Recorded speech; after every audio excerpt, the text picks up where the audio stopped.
नमस्कार दोस्तों, स्वागत है आप सभी का आज के मुख्य समाचार के इस वीडियो में। जी हां दोस्तों, मोदी सरकार की तरफ से बड़ी और महत्वपूर्ण खबर की अपडेट निकल कर आ रही है, जिसकी सटीक जानकारी हम आपको इस वीडियो में देंगे। बस आप इस वीडियो के साथ अंत तक बने रहिए। लेकिन उससे पहले आपसे एक छोटी सी रिक्वेस्ट है कि मुझे इस वीडियो को बनाने में बहुत मेहनत लगती है, तो इस मेहनत के लिए वीडियो पर एक लाइक जरूर कीजिएगा। साथ ही वीडियो के नीचे दिए गए इस लाल बटन को दबाकर चैनल को सब्सक्राइब कीजिए और इस घंटी को भी दबाइए, ताकि आपको दिन भर की बड़ी खबरों की जानकारी लगातार मिलती रहे। तो चलिए दोस्तों, एक एक करके सभी बड़ी खबरों के बारे में जान लेते हैं। तो दोस्तों, आज की पहली बड़ी खबर की अपडेट की बात करें तो हाई कोर्ट का फैसला, पत्नी मायके में रह रही है तब भी पति को देना होगा गुजारा भत्ता। जी हां, हाई कोर्ट ने माता पिता, पत्नी और बच्चों को गुजारा भत्ता देने के मामले में एक अहम फैसला लिया है। कोर्ट का कहना है कि पूरे परिवार का भरण पोषण करना व्यक्ति की विधिक, नैतिक, सामाजिक जिम्मेदारी और वचनबद्धता है। दरअसल झांसी फैमिली कोर्ट में एक मामला आया था, जिसमें पति ने मायके में रह रही पत्नी को गुजारा भत्ता देने से इनकार कर दिया था। ये मामला जब फैमिली कोर्ट से हाई कोर्ट पहुंचा तो कोर्ट ने ये कहकर पति की याचिका खारिज कर दी कि भारतीय समाज में विवाह महत्वपूर्ण है। माता पिता का सपना होता है कि बेटी को ससुराल के मायके से ज्यादा प्यार मिले, लेकिन जब बेटी पर जुल्म होता है तो माँ बाप के सपने टूट जाते हैं और उन्हें गहरा सदमा लगता है। पत्नी जब अपना घर छोड़कर ससुराल आती है तो वो पति की जिम्मेदारी होती है और उसे नैतिकता से निभाना चाहिए। अगर कोई ऐसा नहीं करता है तो उसके खिलाफ कड़ी कार्रवाई की जा सकती है। वैसे दोस्तों, आप इस फैसले का समर्थन करते हैं या नहीं, नीचे कमेंट करके जरूर बताइएगा। और अगली बड़ी खबर की बात करें तो अब बर्दाश्त नहीं करेगा भारत, आंख दिखाएगा तो मुंह की खाएगा चीन। तीनों सेनाएं हुई तैयार। जी हाँ, भारतीय सैनिक लद्दाख में पैंगोंग लेक के दक्षिणी किनारे पर चीन की सेना को पहले ही खदेड़ चुके हैं। अब सबकी नजर इस बात पर है कि चीन क्या करने वाला है। रक्षा विशेषज्ञों के मुताबिक अपनी विस्तारवादी नीतियों की वजह से बदनाम चीन की सेना इस बार पूरी तरह से फंस गई है। दरअसल लद्दाख के ऊंचाई वाले इलाकों में सर्दियों में हांड कपा देने वाली ठंड पड़ती है। ऐसे में सर्दियों में इस इलाके में कोई भी सैन्य ऑपरेशन करना बेहद मुश्किल माना जाता है। ऐसे में यदि चीनी सेना अगले एक महीने तक कोई सैन्य कार्रवाई नहीं कर पाती है तो अगली गर्मियों तक भारतीय सेना इस इलाके की ऊंचाई चोटियों पर तैनात रहेगी। इस दौरान भारतीय सेना को अपनी स्थिति मजबूत बनाने का समय मिल जाएगा और फिर इसे ही लाइन ऑफ कंट्रोल मान लिया जाएगा। हालात को देखते हुए भारतीय सेना लगातार अपनी तैयारियां करने में जुटी हुई है। भारतीय सेना लद्दाख में करीब 60,000 सैनिकों के रहने का इंतजाम कर रही है। साथ ही चीन की हरकतों को देखते हुए सेना और वायुसेना इस इलाकों में लगातार चौकसी बनाए हुए है। हमारी तीनों सेनाएं सीमा पर मौजूद किसी भी खतरे से निपटने में सक्षम हैं। और अगली बड़ी खबर की बात करें तो वैज्ञानिकों ने बना ली है कोरोना की सुपर वैक्सीन। रूप बदलेगा वायरस तो भी मार देगी। जी हां, वैज्ञानिकों ने कोविड-19 के लिए ऐसी वैक्सीन बनाई है जो कई गुना ज्यादा एंटीबॉडीज पैदा करती है। इस वैक्सीन का जानवरों पर टेस्ट हुआ है और उसके नतीजे चौंकाने वाले हैं। रिसर्च में यूनिवर्सिटी ऑफ वॉशिंगटन के कुछ एक्सपर्ट भी शामिल हैं। नैनो पार्टिकल से बनी कोरोना की नई वैक्सीन चूहों में उन लोगों से कई गुना ज्यादा न्यूट्रलाइजिंग एंटीबॉडीज पैदा करने में सक्षम है जो कोरोना से रिकवर हो चुके हैं। एक स्टडी के मुताबिक चूहों में वैक्सीन की डोज 6 गुना कम करने पर भी 10 गुना ज्यादा न्यूट्रलाइजिंग एंटीबॉडीज जनरेट की है। इसके अलावा वैक्सीन ने शक्तिशाली बी सेल इम्यून रिस्पॉन्स भी दिखाया है। इसमें वैक्सीन के लंबे समय तक असरदार होने की उम्मीद को बल मिला है, यानी कि दुनिया में अब तक की सबसे सुरक्षित वैक्सीन जल्द ही आने वाली है। और अगली बड़ी खबर की बात करें तो प्लास्टिक का उपयोग करते पाए जाने पर अब लगेगा 1 लाख का जुर्माना, सरकार ने जारी किया आदेश। जी हां, देश में प्लास्टिक बैन किया जा चुका है, लेकिन इसके बावजूद धड़ल्ले से प्लास्टिक का उपयोग हो रहा है। दुकानदार से लेकर आम लोग तक प्लास्टिक का थैला लेकर नजर आ रहे हैं। जलवायु परिवर्तन मंत्रालय की अधिसूचना का हवाला देते हुए कहा गया है कि भारत सरकार की पर्यावरण संरक्षण अधिनियम की धारा 23 के तहत कोई उद्योग प्लास्टिक का निर्माण नहीं करेंगे। इसी तरह कोई भी व्यक्ति, दुकानदार, थोक विक्रेता, फुटकर विक्रेता, व्यापारी, फेरी लगाने वाले, माल सामग्री खरीदने बिक्री करने वाले single use plastic carry bag का उपयोग नहीं करेंगे। सरकार ने स्पष्ट किया है कि प्लास्टिक थैले के उपयोग, बिक्री, आयात, विनिमय अथवा भंडारण करने पर प्लास्टिक अपशिष्ट अधिनियम 2016 के तहत 1 लाख रुपए का जुर्माना लगाया जाएगा। साथ ही 6 महीने की सजा भी होगी। सरकार ने अब इसे सख्ती से लागू करने के आदेश दिए हैं।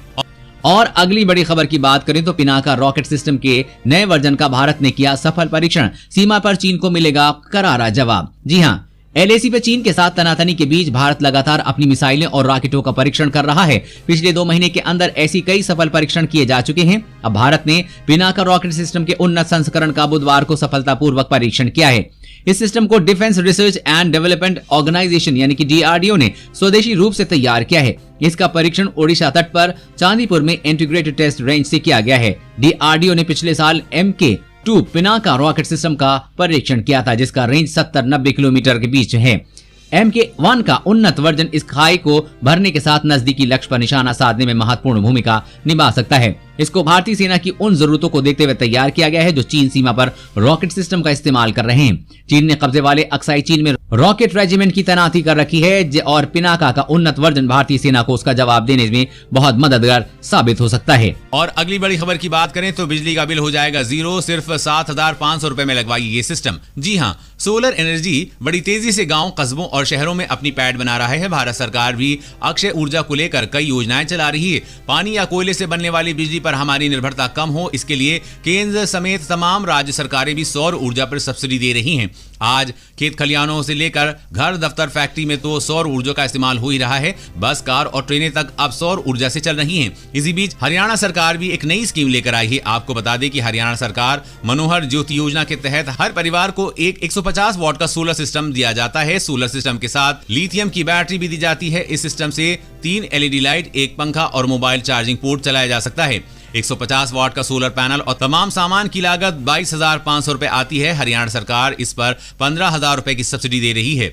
इस तरह महज 7,500 रुपए जमा करके इस योजना का फायदा उठाया जा सकता है। मनोहर ज्योति योजना का फायदा लेने के लिए आपको harida.gov.in पर जाकर आपको आवेदन करना होगा। और अगली बड़ी खबर की बात करें तो अब आप बिना मोबाइल और एटीएम कार्ड के निकाल सकेंगे पैसे। फिंगरप्रिंट से चल जाएगा आपका काम। जी हां, भारत में कई बैंक बिना एटीएम डेबिट कार्ड का इस्तेमाल की एटीएम मशीन से पैसे निकालने की सुविधा दे रहे हैं। हालांकि इसके लिए मोबाइल नंबर और पिन की जरूरत होती है, लेकिन जरा सोचिए कि एटीएम कार्ड और मोबाइल की मदद के बिना पैसे निकालने लगे तो कैसा होगा। जी हाँ, डीसीबी बैंक इस सुविधा की शुरुआत कर चुका है। बैंक ने देश का पहला आधार बेस्ड एटीएम मुंबई में लगाया है। इस सिस्टम के अंतर्गत बैंक अकाउंट होल्डर की पहचान उसके फिंगरप्रिंट, रेटिना स्कैन आदि के जरिए की जाती है। फिलहाल डीसीबी बैंक अपने एटीएम मशीन पर फिंगरप्रिंट ऑथेंटिकेशन की सुविधा दे रहा है। अगर आप भी अगली बार एटीएम जाएं और कार्ड ले जाना भूल जाएं तो परेशान होने की जरूरत नहीं है, क्योंकि तेजी से बदलते टेक्नोलॉजी ने इसे संभव बनाया है। भारत में निजी क्षेत्र के डेवलपमेंट क्रेडिट बैंक के एटीएम में ये सुविधा मौजूद है। दरअसल डीसीबी बैंक के एटीएम में आधार बेस्ड ऑथेंटिकेशन की सुविधा मौजूद है, जिसकी वजह से बिना एटीएम कार्ड से बैंक का कोई भी कस्टमर पैसे निकाल सकता है। धीरे धीरे अन्य बैंकों में भी इस प्रकार की सुविधा शुरू की जाएगी। और अगली बड़ी खबर की बात करें तो देश के इस शहर में खुला मास्क एटीएम हाथों को भी करेगा सैनिटाइज। जी हाँ दोस्तों, आपने रुपए निकालने के लिए एटीएम का इस्तेमाल किया होगा, पानी के एटीएम का भी इस्तेमाल किया होगा, लेकिन अब कोरोना काल में मास्क एटीएम भी आ गया है।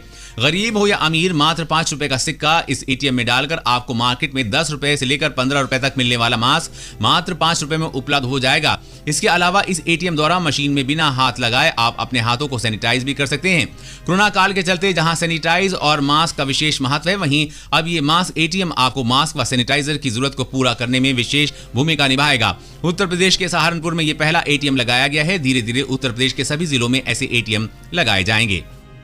और अगली बड़ी खबर की बात करें तो एलएसी पे ठंड में भी चीन पर बाज जैसी नजर रखेगी भारतीय सेना। कुछ ऐसी है तैयारी। जी हाँ, चीन के साथ पूर्वी लद्दाख में जारी तनाव के बीच सर्दियों में भी सैनिकों की तैनाती और घुसपैठ का डटकर सामना करेगी। भीषण ठंड से सैनिकों को बचाने के लिए भारतीय सेना ने खास तैयारी कर रखी है। पूर्वी लद्दाख में तापमान अभी 0 से 10 डिग्री से लेकर 20 डिग्री तक नीचे पहुंच चुका है। कुछ ही दिनों में इसमें और भी गिरावट होगी। पूर्वी लद्दाख में पहली बार ऊंची चोटियों पर भारतीय सैनिक तैनात हैं, जहां सर्दियां लंबी होती हैं और तापमान बहुत ज्यादा नीचे गिर जाता है। भारत ने मई में चीन के साथ तनाव बढ़ने के बाद लगभग 50,000 सैनिकों की तैनाती लाइन ऑफ एक्चुअल कंट्रोल यानी कि LACP की है। सेना और वायुसेना ने जुलाई से ही यहां की सर्दियों की तैयारी शुरू कर दी थी। एक बड़े अभियान के तहत राशन, केरोसिन, हीटर, खास कपड़े, टेंट और दवाइयों को पूरी सर्दी के लिए जमा कर लिया गया है। बेहद ठंडे मौसम में सैनिकों के इस्तेमाल के लिए खास कपड़ों के 11,000 सेट हाल ही में अमेरिका से लाए गए हैं, लेकिन इन व्यवस्थाओं के बावजूद मौसम सैनिकों के स्वास्थ्य पर बुरा असर डालता है। इसलिए सैनिकों को रोटेशन के तहत तैनात किया जाएगा ताकि उन्हें आराम करने का समय मिल जाए। भारत की इस मजबूत तैयारी से चीन भी बौखलाया हुआ है। और अगली बड़ी खबर की बात करें तो दूध देने वाले पशुओं का भी बनेगा आधार कार्ड। सरकार ने शुरू की नई योजना। जी हां, सरकार की एक अनूठी योजना के तहत लोगों की तरह अब पशुओं के भी आधार कार्ड बनाए जा रहे हैं, यानी कि एनिमल रजिस्ट्रेशन कार्ड। पशुपालन विभाग द्वारा प्रत्येक पशुपालक का उसके पशु सहित पूरा डाटा तैयार कर अपलोड किया जा रहा है।